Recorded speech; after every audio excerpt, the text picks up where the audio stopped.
Hello, good to have you on the program. Of course, it still remains the economy today. It's a pleasure to be here to share with you this day. Okechukwu Onubogu here, and of course, as we're going on, there are things we will look into today. We have our normal and usual business news that we bring forth to you. We also have our news beats. We have our discussion program. We do also have our money market talk. Apart from the fact that there may not be the oil market today, but then if it comes in eventually, we'll give you the information. But as it all goes, I want to say again, it's great having you on the program today. I have a guest, of course, and my guest is the person that I'll bring forward to you after the thing that we'll bring in next. And may I let you know that my guest is Godson Eke. He is a finance analyst, finance expert rather, and a lot more than that I can say. He's a training and development management consultant. And so we'll be bringing him in. But before all that happens, we will talk about what we have in-house, talking about the news. That is our business news on the program. Let's take the business news first of all. Dangote Petroleum Refinery and Petrochemicals has commenced receiving 4,000 compressed natural gas-powered trucks, an integral part of its full distribution logistics program. The initiative, set to start on August 15, aims to transform the full distribution landscape within Nigeria by reducing logistics costs and enhancing supply efficiency for customers. The fleet of fuel tankers being imported through Apapa ports represents a significant capital investment estimated at 720 billion naira. This expenditure underscores the company's commitment to pioneering innovative solutions as its largest single-chain refinery expands its operational capabilities. The first truck consignment was received at the refinery site by Deva Kumar Edwin, Vice President of Oil and Gas at Dangote Industries Limited. Speaking on the rollout, Group Chief of Branding and Communication, Dangote Industries Limited, Anthony Chejina, provided further insights into the implementation strategy, saying the commencement of the initiative marks a groundbreaking development in Nigeria's fuel distribution network. Given the complexities inherent in global supply chains, delivering these specialized CNG power tankers is commendable. This approach ensures that we maintain operational efficiency while scaling up the fleet. Our unwavering commitment to this program is reflected in our ongoing collaboration with key regulatory bodies and stakeholders to facilitate seamless deployment. We believe this initiative will significantly lower distribution costs and improve fuel availability for our customers nationwide. He added that the refinery expects at least 60 shiploads of these trucks to arrive in the country over the next 6 weeks. Chejina pointed out that this innovative distribution model is expected to catalyze efficiency gains across Nigeria's downstream petroleum sector, foster greater transparency, reduce transportation bottlenecks, and ultimately enhance the nation's energy security. In June, Dangote Petroleum Refinery revealed a landmark investment exceeding 720 billion naira to deploy 4,000 compressed natural gas-powered trucks across Nigeria for the nationwide distribution of petroleum products. This bold initiative is projected to save Nigerians over 1.7 trillion naira annually in fuel distribution costs. The Tertiary Education Trust Fund has received a record 1.6 trillion naira for interventions across Nigeria's tertiary institutions, marking the highest allocation in the agency's history. The fund, derived from the 3% education tax on company profits, as mandated by the TET Fund Act, is being strategically deployed to address critical needs in education, healthcare training, energy infrastructure, and student support. This was disclosed by Aminu Bello Masari, Chairman of TET Fund's Governing Board and former Governor of Katsina State, during a media briefing in Katsina on Sunday. Of the total 1.6 trillion naira, 460 billion naira, representing 40% of the fund, has been earmarked for direct interventions across tertiary institutions nationwide. In each state, 3 institutions, a university, a polytechnic, and a college of education have been selected to benefit from these allocations. In addition, 225 billion naira has been released to the Nigerian Education Loan Fund to support the federal government's student loan scheme aimed at expanding access to higher education for financially disadvantaged students. To address energy challenges in tertiary institutions, 70 billion naira has been allocated for the development of solar and gas power generation facilities, helping campuses reduce reliance on unstable grid electricity and improve learning environments. Masari also revealed that 25 billion naira has been set aside for campus security enhancements, including the installation of street lighting and other safety infrastructure to protect students and staff. In response to Nigeria's growing healthcare manpower crisis, Test Fund has committed over 100 billion naira to strengthen medical sciences training across tertiary institutions. This initiative aligns with President Bola Tinubu's directive to address the exodus of skilled medical professionals and rebuild capacity in the healthcare sector. Nigeria's non-oil exports rose to $3.225 billion in the first half of 2025, marking a 19.59% increase compared to $2.696 billion recorded in the same period of 2024, according to the Nigerian Exports Promotion Council (NEPC). The announcement was made by NEPC's Director General, Nonye Ayeni, during the presentation of the first half of 2025 non-oil export performance report in Abuja on Sunday. According to her, export volumes also climbed to 4.40 million metric tons in the first half of 2025, up to 3.83 million metric tons in the same period last year. Ayeni recalled that the first quarter of 2025 exports alone were valued at $1.791 billion, representing a 24.75% increase from $1.436 billion in the first quarter of 2024. Volumes in the first quarter of 2025 also grew by 24.3% to 2.416 million metric tons. She disclosed that Nigeria exported 236 distinct products in the first half of the year, up 16.83% from 202 products in the first half of 2024. And that's it. We're still moving on. Moving from that one that happens to be business news, and we'll go ahead to take other things. Well, we have just taken the news bits rather, and then we'll get still to take what we have from our business news. At a time like this, we want to also mention that there are some capital market stories, some money market stories we have, which we hope to take even as we go on the program.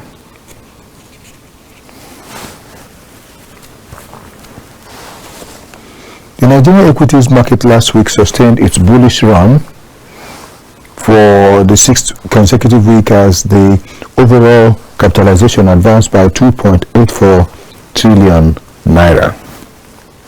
The market rally was propelled mainly by renewed investor interest in insurance, industrial, and consumer goods stocks following the official signing of the Nigeria Insurance Act into law.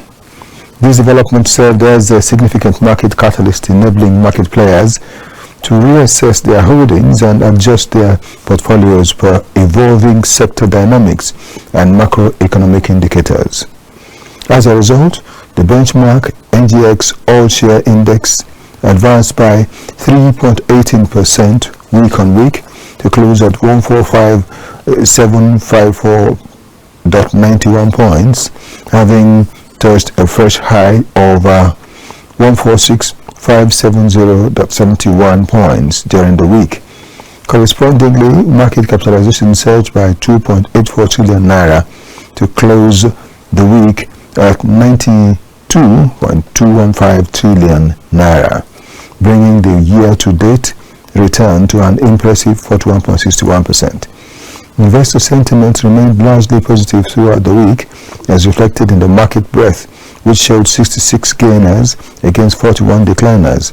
Mutual benefits assurance led the gainers stable by 60.44% to close at 2 naira 92 kobo per share. Eke Insurance followed with a gain of 59.82% to close at 3.50 Naira per share, while Royal Exchange went up by 59.33% to close at 2.39 Naira per share. On the other hand, Living Trust Mortgage Bank led the decliner stable by 24.13 per share to close at 5 Naira per share.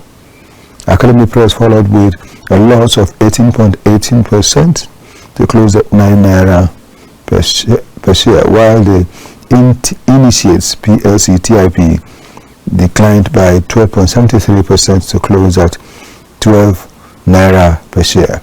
Overall, a turnover of 8.736 billion shares worth 134.577 billion naira in 180,290 deals was traded last week by investors on the floor of the exchange, in contrast to a total of 4.847 billion shares valued at 149.755 billion naira that exchange hands to the previous week in 174,267 deals. Again, Naira, the 2.2 trillion Naira mop-up drains bank deposits with CBN. Bank deposits with the Central Bank of Nigeria declined last week by 31.6% after the Apex Bank mopped up 2.2 trillion Naira from the financial system at the open market operation auction, compared to 6.179 trillion Naira that banks deposited with the CBN through the Standing Deposit Facility SDF in the previous week. Banks last week deposited 4.227 trillion Naira through the SDF window as the use of the Standing Lending Facility SLF rose. A total of 170.625 billion Naira have been taken under the SLF as against 21.089 billion Naira that was taken out the previous week. Consequently, the average system liquidity weakened, settling at a net long position of 560.91 billion Naira compared to a net long position of 1.19 trillion Naira in the previous week. The CBN had embarked on a liquidity mop-up last week using its OMO auction to take out 2.12 trillion Naira and another 173.249 billion Naira through Treasury bills primary market sales. Traders said the Treasury bills secondary market had been mixed last week as market participants sold off to participate in the OMO and NTB sales by the CBN. At Wednesday's NTB auction, the CBN offered bills worth 220 billion Naira in total, broken into 60 billion for the 91-day, 20 billion for the 182-day, and 140 billion Naira for the 364-day bills. Total subscription levels settled at 366.55 billion Naira, which is lower compared to the previous auction of 675.66 billion Naira, indicating a bid to offer ratio of 1.7 times as against 2.3 times at the previous auction. The auction closed with the CBN under allotting to the tune of 173.83 billion Naira, 15.33 billion Naira for the 91-day, 18.32 billion Naira for the 182-day, and 139.59 billion Naira for the 364-day papers, at respective stop rates of 15.00%, 15.50%, and 16.50%. Also, the CBN conducted an OMO auction last Tuesday, offering instruments worth 600 billion Naira, 300 billion Naira for the 105-day, and 300 billion Naira for the 245-day, as total subscription levels settled at 2.28 trillion Naira bid to offer ratio. 3.8 times, with the CBN allotting 2.12 trillion naira for a 245-day bill only at a stop rate of 23.7%. At the secondary market, the average yield across all instruments declined by 2 BPS to 21.4%. Across the market segments, the average yield advanced by 15 BPS to 17.9%, and the NTB segment, while it declined by 17 BPS to 24.6% in the OMO segment. The overnight OVN rate expanded by 10 BPS week on week to 270%, as traders said they expect system liquidity to remain steady, causing rates to remain depressed in the absence of further mop-up activities by the CBN. And looking again at the all-share index of August Friday, that's August 8, we had 145.759.91 at points, and the deals, we had 35,023 deals. The volume, numbers of million, is 2,216,000, while the valuation, the value of 32.421 billion naira, while we have the 92.215 trillion naira. That's for that.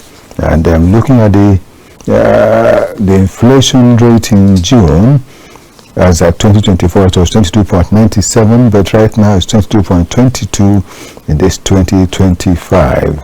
So we're still seeing the way it's been moving, and that is just what it is for now. And we will continue with more as we look at things as the way they come.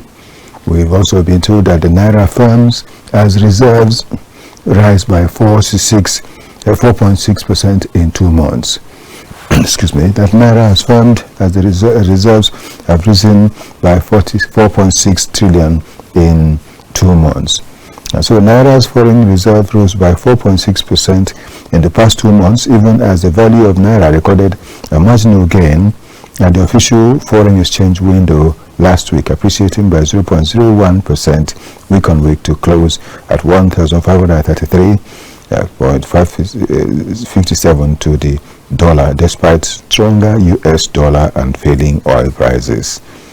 The modest improvement came on the back of a steady build-up on the nation's external reserves, which climbed by $1.77 billion from $38.39 billion, which it was as of June 2, 2025, to $40.16 billion as of August 7, 2025, bolstered by improved foreign inflows. According to data released by the National Bureau of Statistics, capital importation into Nigeria increased by 67.1% year-on-year in the first 3 months of the year to $5.64 billion compared to $3.38 billion in the comparable period of 2024, the highest inflow since the first quarter of 2020. The data showed that the surge was largely driven by a sharp rise in portfolio investment inflows, PFIs, which climbed to $5.2 billion in the first 3 months of 2025 from $3.9 billion in first quarter of 2024 and $2.1 billion in the first quarter of 2024. Well, we'll leave it at that for now, and what we'll say is that as we go on, we'll still let you know more of these as they come on. But right now, because of the fact that what we had earlier taken happens to be the news bit rather than the business news, we would get back and look at our business news, then we'll return for discussion. The Abuja Investment Company Limited has said that it is expecting over 500 global investors from 40 countries for this year's Abuja Business Investment Expo. In a statement, the acting head of public relations and communications, Fatima Nadada, has said the annual gathering, which will feature top government officials, industry leaders, policymakers, investors, diplomats, financiers, and innovators within the outside the country, will also showcase the investment opportunities in the Federal Capital Territory, Abuja. The subnationals and other emerging markets, the Group Managing Director, Chief Executive Officer, AICL, Dr. Maureen Tamuno, said this convergence of diverse perspectives will not only explore investment opportunities, but also address the pressing challenges facing emerging markets, paving the way for practical solutions to actionable strategies. Credit to Nigeria's private sector shrank by 1.89 trillion naira in the first half of 2025 as high borrowing costs and tight liquidity pushed companies and households to cut down on debt. Latest data from Money and Credit Statistics published by the Central Bank of Nigeria on its website shows that private sector credit dropped from 78.02 trillion naira in December 2024 to 76.14 trillion naira in June 2025, extending the impact of a monetary policy stance that has favored stability over credit expansion. The decline comes as the Monetary Policy Committee has kept its benchmark interest rate unchanged throughout 2025. Holding firm after a series of steep hikes in 2024 that lifted the monetary policy rate to one of its highest levels in decades. In June, they accounted for 76.24% of the net domestic credit to 76.14 trillion naira out of 9.86 trillion naira, compared with 23.76% or 23.73 trillion naira for the government. The federal government has tightened its grip on the confidentiality of tax-related information by approving a clause in the new Tax Act that criminalizes the unauthorized disclosure of internal documents, communication, and institutional data belonging to the Federal Inland Revenue Service to be rechristened Nigeria Revenue Service by January 2026.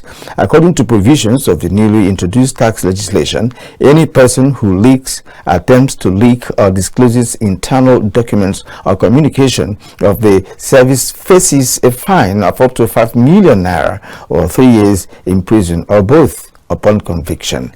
The law contained in Part 6, miscellaneous provisions of the Act, designates all internal documents, communications, memos, and institutional information of the FIRS as confidential.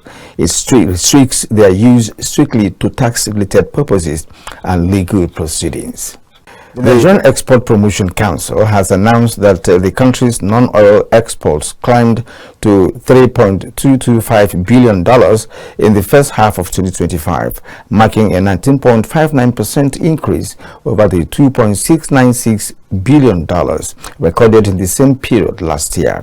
The Executive Director and Chief Executive Officer of the NEPC, Nonya Ayene, disclosed this in Abuja on Sunday while presenting the Council's first half-year progress report on Nigeria's non-oil export performance. She said the shipment volume also rose to 4.04 million metric tons from 3.83 million metric tons in the first half of 2024, driven by strong global demand for Nigerian products from emerging markets such as India, Brazil, Vietnam, and other African countries. According to Ayeni, the report offers a comprehensive overview of the Council's achievements, challenges, and prospects as the year draws to a close.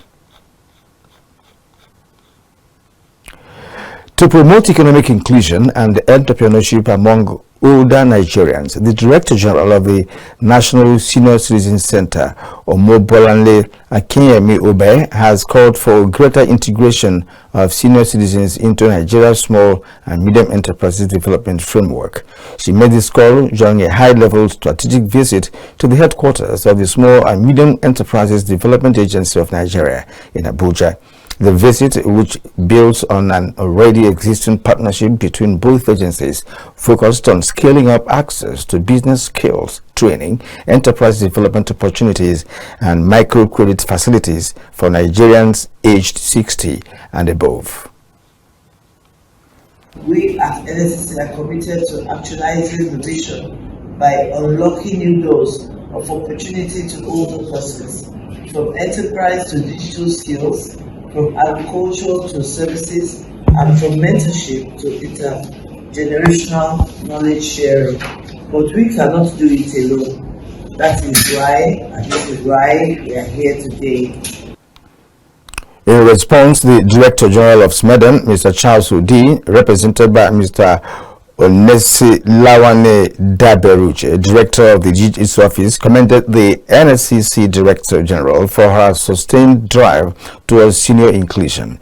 He assured that SMEDEN will continue to prioritize older Nigerians within the micro, small, and medium enterprises space. Both agencies pledged to translate the renewed collaboration into tangible outcomes that will enhance the quality of life, independence, and productivity of Nigeria's aging population. That's it. We have had the news read, and let's not forget that the news bit was the one that came earlier. That happens to be the one read by Dami Lola. But then it's the news, business news we've just shared. And so we'll still continue. Incidentally, I've just been informed that the rains and the traffic has held my guest back from coming in the way he had planned to be. That we'll go on talking, hoping that we'll have him before the end of the program. Well, there are things that we have had as a topic for the day. There is something we've had as the topic for the day, and that happens to be what has to do with the BVN, the bank verification number, along with its link to the national identity number NIN. And we wanted to find out how much it has been of use and its value to the economy. There has been an increase in the registration of the BVN, a huge increase in the registration of BVN in recent times, and we have read something about that and seen it, and so we've thought about what impact is it supposed to be making on what we have today in our economy. And we had this great fellow that will be here to talk about it.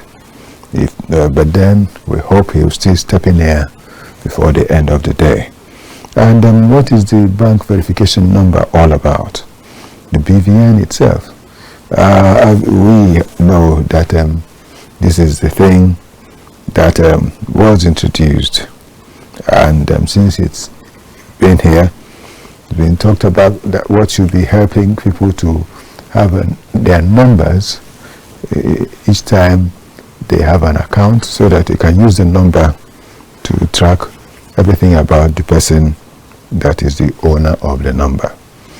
Incidentally, the expert that was supposed to be mentioning it, or is supposed to be mentioning it really, is just to step in here, and we'll just take a little break, we'll return and see how to do justice to this as we go on the program.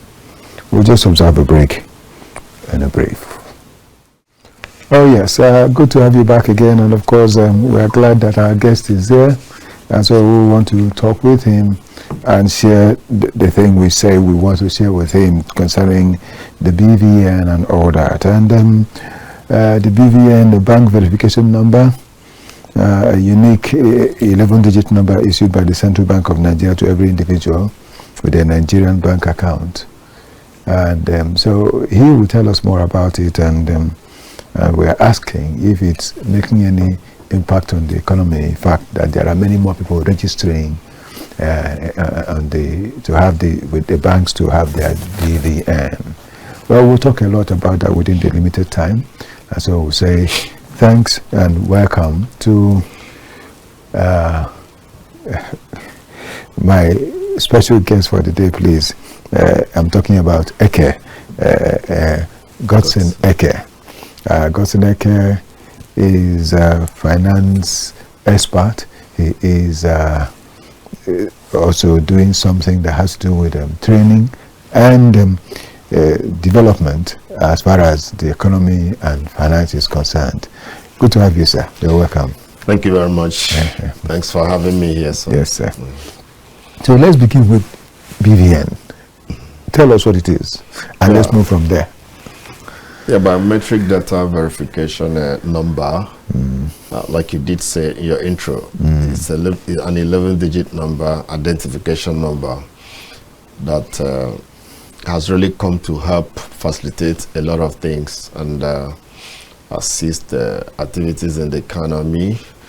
The idea of the BVN is to be able to know who is doing what transaction. As we speak, the BVN biometric data identification number has grown to about 66 million as of July 2025. About 66 million Nigerians now bank account owners have BVN. Okay. If I only started earlier, people didn't take it serious. Yes. It because of the obvious assistance, obvious benefits, it has given both to the financial sector and to security controls in this country. It has now been made, as we speak now, it is mandatory that every account holder must have a BVN. If you don't have a BVN, and probably you opened an account when it was not a compulsory or mandatory requirement, that account will have to be frozen or made dormant. You'll be able to operate it until you go and get one. Now, what has it done? It has facilitated financial inclusion. Many people are now financially included into the system, which in a way is promoting economic growth and development within the Nigerian economic space. It has also improved security, because the BVN thing has really helped to provide unique identifier for each account holder, each individual. There are no two human beings that have the same BVN number. Okay. Not to my knowledge, not to our knowledge for now, because it's an individual identifier. Okay. Once you key in that number, it gives every information about you, your date of birth, your name, everything about you and things like that. And it has really come to help a great deal.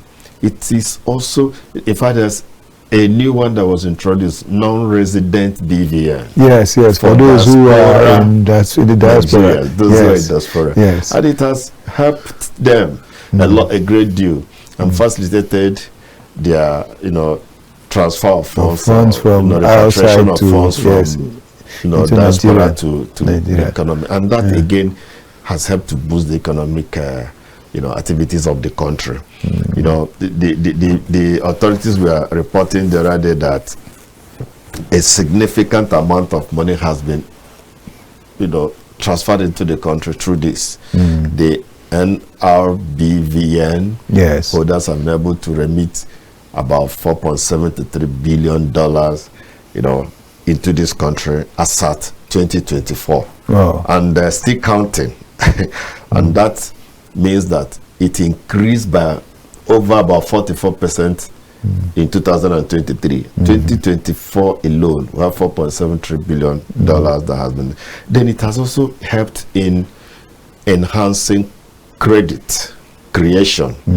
Because with BVN, you're able to know whether somebody who is in front of you who wants to borrow money, who wants you to assist him with loan facilities, is owing sundry sources. Yes. Now, with the BVN number, you're able to know if it's owing bank A, B, or C, and then the status of those borrowings in those places. You're able to know whether, because before, many years back, before the first banking consolidation, we have situation where I think some individuals will borrow from several banks and none of those facilities will be performing. They become non-performing loans, and the new places they've gone to borrow will not have any information as to why what they had done before such things are happening and all that. But with this BVN, you're able to know whether he has gone to bank A and borrowed and whether he's not servicing it or he's servicing it. Now, it has helped to reduce, to help credit money lenders, banks, and associated institutions that are involved in credit creation, in advancing credit facilities.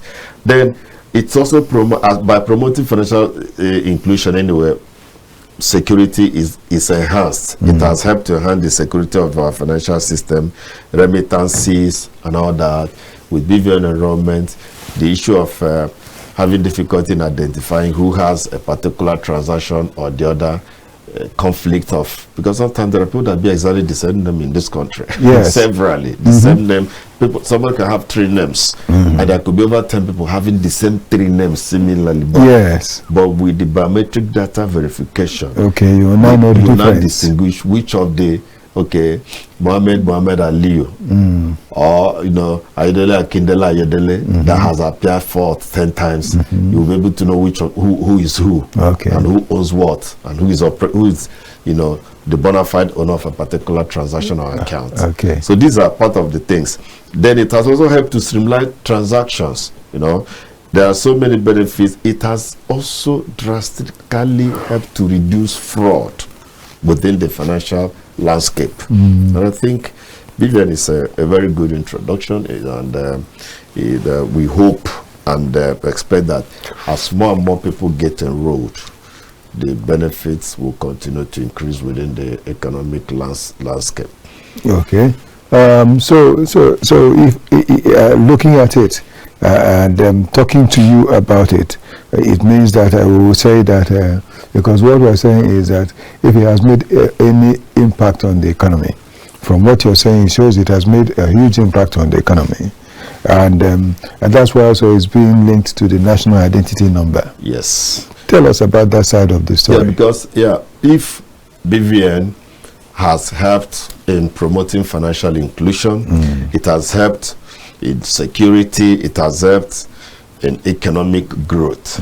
By the time you now link it with the national identity card, the issue of who the individual is will be put to rest. The question of who the individual is will really be put to rest, because now you're able to identify, KYC issues, the issues of know who your customer is, especially for the banks and for the financial operators, for the banks and financial institutions. The issue of who is this customer I'm dealing with will be put beyond any reasonable doubt, because you're able to identify who this person is.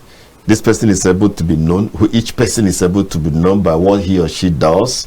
Each person's address or location, the state of origin, place of birth, date of birth, all these informations will be made available, and you wouldn't be having this problem of the kind of problem we're having in the past.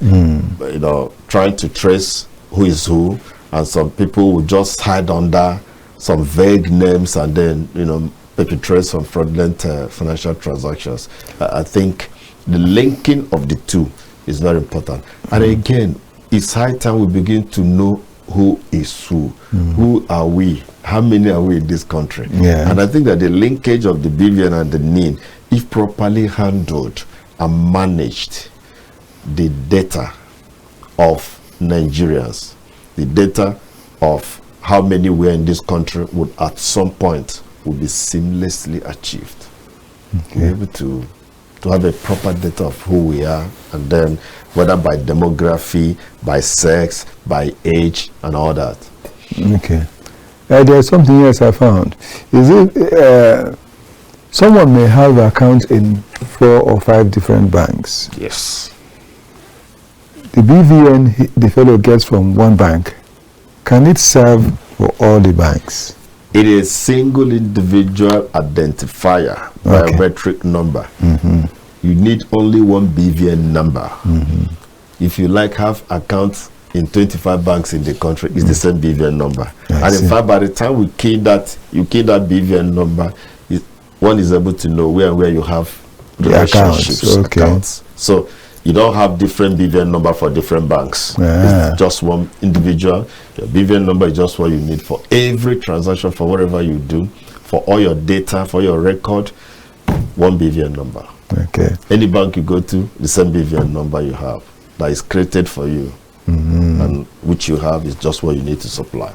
So the problem is so that when someone creates one in one bank and goes to another, it shouldn't be his problem. They can't create. How to create another one.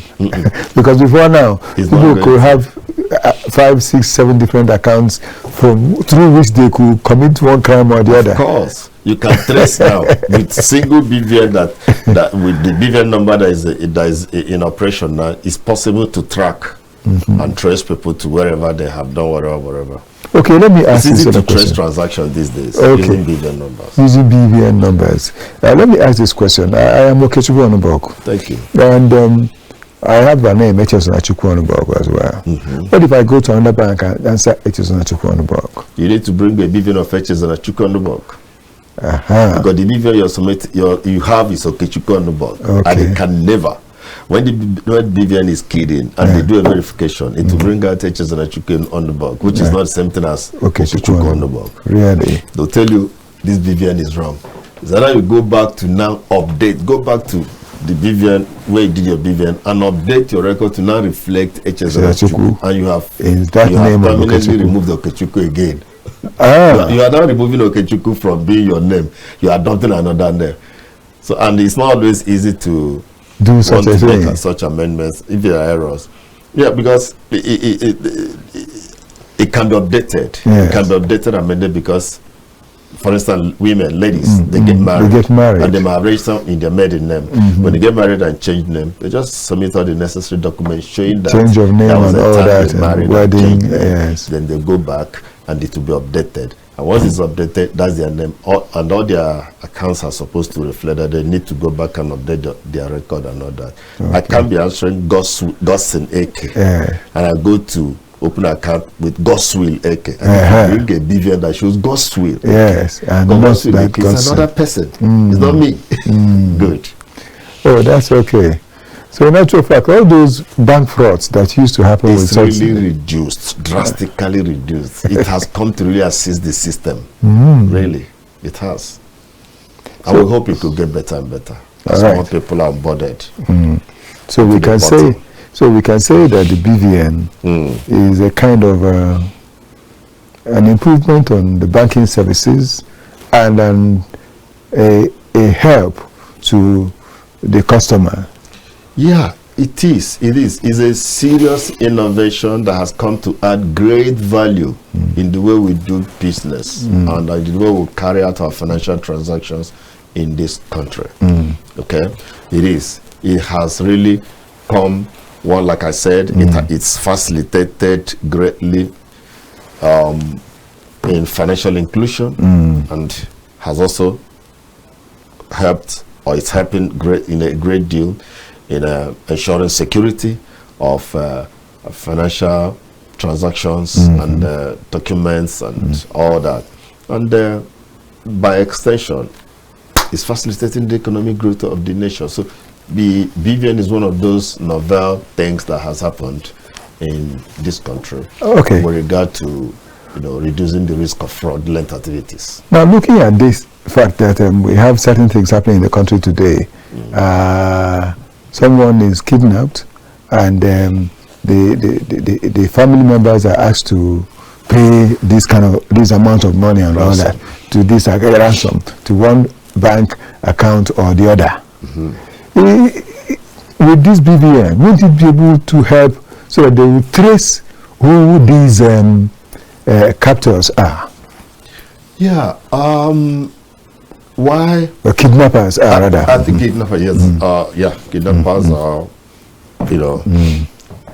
See, the argument here is that even with the link of the two together, the national identity, the name that is supposed to help and facilitate. But for us, I think this is a question that security operative need to answer. Yes. If I need to open an account, because of course, there is a threshold for reporting for illicit transactions, whatever you suspect is a serious financial, fraud. When you suspect financial fraud, there are reporting agencies. You report, banks and financial institutions have been made to do their report, and they send all these returns. They render all these returns. So if a humongous amount of money is lodged into an account that you think is a suspicious transaction, by law you are expected to make your financial reporting to the necessary agencies responsible for it. What they do with what you file in as your report is a different thing. And whether there's a synergy between the security agencies and these other agencies that receive these reports is another thing altogether. And we think that there should be a synergy. People should be able to obtain informations as these things are reported. They should be picked up, investigated. But we also hear that yes, a lot of things are being done at the background. Sometimes they check all through all these things. They pick the ones they feel is a suspicious transaction. When they look through and discover that, well, this person have a justifiable source for this money to have come into account, nothing is done about it. We also want to believe again that during such checks, if they discover anyone really has something criminal about it, we want to believe that they are doing something about it. But I think it has made it a lot more easier to track these things. If the will to do the right thing will always be there, it should be done. Okay. Thank you so much, sir. Thank you, sir. This is also where we'll be concluding what we have for today on the program. It's been a great pleasure that eventually you came in and we were able to make it to get to have you on the program. Thank you one more time. It's a pleasure, and we hope you'll be back again soon, sir. I appreciate it. All right. It's my pleasure. Yeah, we've had Godson Eke, who is a training and management development consultant, a finance expert as well, that has been on the program today. I hope you enjoyed getting to hear something and to learn something about the BVN and the link and all that with the NIN on the program today, as it affects the economy above all else. We want to say that we hope to have him again to share other things that have to do with these factors on this program. And thank you, dear viewer, for being there. Let me say thanks to Obed Egborelu for helping, along with Paul Omale. Also thanks to Daminola Jolayemi, the one that voiced the news bit. Not forgetting to say thanks to Kwame Kawede, who was part of the camera team, as well as to Timothy Obonna, and all with whom he has been doing the work there this morning. Let me also thank Victor, the victors I have, that Victor Ade and Victor Chizer, as well as Felix Akenjagola. I wouldn't forget by any means to say thanks to Esther Abraham, my assistant, with whom I've worked since the morning. Thank you for being there, all of you, and to you, dear viewer, thank you also for being part of it.